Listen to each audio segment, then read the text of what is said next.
Here on Earth, the story is very different than in the heavenly realms. We have fragmented nations, political division, and spiritual disconnection, and remnants of an ancient rebellion that fractured our planetary unity. Yet, through the guidance of celestial overseers and the living presence of the Spirit of Truth, humanity continues inching toward a higher form of collective wisdom and divine cooperation. So, with these words that I'm saying, I mean, we're kind of summarizing what we've been talking and what we're going to be talking more about.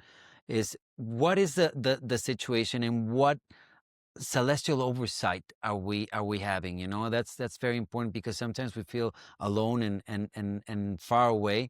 But what is here, Susan, and what's you talked about the bad actors, but what are the good actors, and how are they interacting with, in between them as well?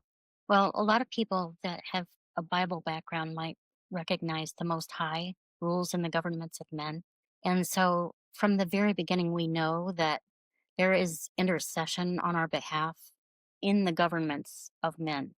And we're told that there are groups of angels. The angels of the trumpets are supposed to be the angels of the nations. So we have this behind the scenes invisible government working toward the heavenly ideal for us, using people that maybe not, don't even realize they're being influenced by their angels, by their indwelling Spirit of God, by the Spirit of Truth, which is Jesus, which works with us, to do certain things that might make a small difference in one person, might make a small difference, but collectively, maybe we're all making a bigger difference to bring us along to that heavenly ideal in different countries as well, because not all countries in this planet are up to a representative government. Some are still living in a tribal state. So we also have that as a problem. We're not all up to the same evolution of government as well. But we're all attempting to get along. And I think we're doing a pretty good job of it, actually, under the circumstances. What you're saying is that really there is celestial oversight in different ways, and they're interacting with us. So it's not just behind the scenes, but we're kind of working together. And sometimes I think I feel, presence, and when you're really inspired, and when you're doing good, and you feel that connection. But tell us, or let me, I mean, how do you see? And this is maybe through an evolution, or like if we put it in the context of history. Let's go to prehistory, ancient history. Let's say we had a government. We were in an evolutionary path, right? But suddenly something happened. Can you tell us what it was? Are you talking about the rebellion or rebellion? Okay. So, everyone knows there was a war in heaven, and at least it is told that way. A spiritual administrator of ours was actually our planetary administrator, joined a system-wide rebellion, and he basically took our planet off the rails. We were too young to really understand what was going on. We were still very, we still don't really understand Mm-hmm. the whole truth of it all. A lot of people don't. Anyway, it basically destroyed whatever progress had been made in the primitive world. And so we've been under the influence of someone, basically an influencer, who has declared that God isn't real, who says that any attempt to control this world from outside, from the higher levels that we know of that From exist, heaven, from the is heavens. from heaven, has no right to interfere with him. And third, and what really should get everyone on this planet really upset, is that he said that we weren't worth the trouble to actually help us ascend to God, or realize what he We said weren't worth it. We weren't worth it. worth it, and that it's all a huge hoax. And for us just to do what we want and live how we want, and not, you know, and that is the Lucifer manifesto. Okay. Yet we actually have a spirit of God that lives within us that tells us that's a lie. So we have the power to overcome that influence. But the influence is still very strong. And we can recognize all of those things being told to us even today. Of All course, that. and I think this is the current times, and I'm going to break this down because you just gave me a lot of information, and we have to break it down. But yes, first you said we're evolving, and suddenly there was this rebellion, the Lucifer rebellion, to which our administrator fell into, part of the government, and you can read it. I mean, this is not. I mean, you can read it in the Bible in different texts, and actually you go beyond just the traditional Judeo-Christian writings, but you also see patterns in America, in Asia, in different parts of the world that is not the Middle East, and that's not where Christianity and Judaism kind of originated. And you see the same thing. You see the talk about these ancient beings that were teaching us and that we were going to this, and suddenly this great cataclysm and this loss of knowledge, loss of connection with God, like kind of a fall into the pits of darkness, not hell, darkness. In darkness, I take that as mental and spiritual and different types of darkness. So it's very interesting, but this is it. What you're talking about, and you can read it in the sources that we were talking about, in the links that you can find in this podcast. But you can see the history, and you can see this evolution and how that was broken. And like you were saying, it's like having maybe somebody that's in his 40s, 50s, 60s can go through trauma and go through this process and say, you're full of crap and I'm not going to take this.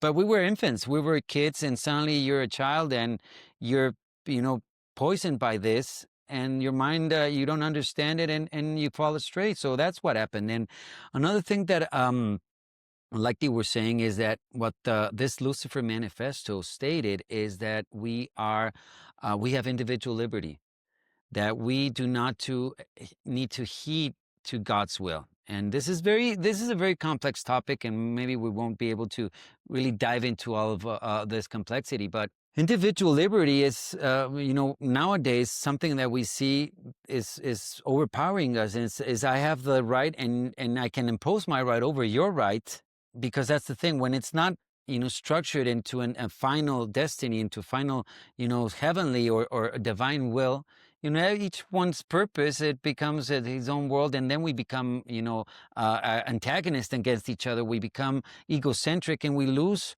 all those spiritual values. And I think this is what's happening on Earth right now. We're at this confusion, as we were stating at the beginning of our conversation, and we're in this state of confusion, and we see that these personal liberties is something that, liberty is liberty. No, liberty has responsibilities. If you look at, and we're going to talk about the U.S. and the different elements in the U.S., but liberty is not free, as we've seen, and it takes the brave, and it takes people sacrificing even their lives. And that's what I like about the story of the Star Spangled Banner, where the point of it is, what was, if the flag fell down, the British would take over again, and the U.S. would cease to exist. So, it was people that were holding the flag throughout the night, and that's what you hear in the anthem.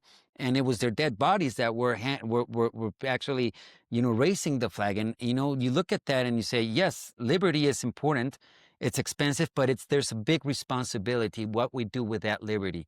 And if that liberty, you know, just overpowers the liberty and the rights, and then what you were saying of this Lucifer manifesto, that we're not worthy, you know, it takes somebody to see us not worthy to create this rebellion and see, okay, you're not worthy, so I can really cut you off from all heavenly connections. So I just unpacked a lot of things that you gave me. And what can you say about this, of these thoughts?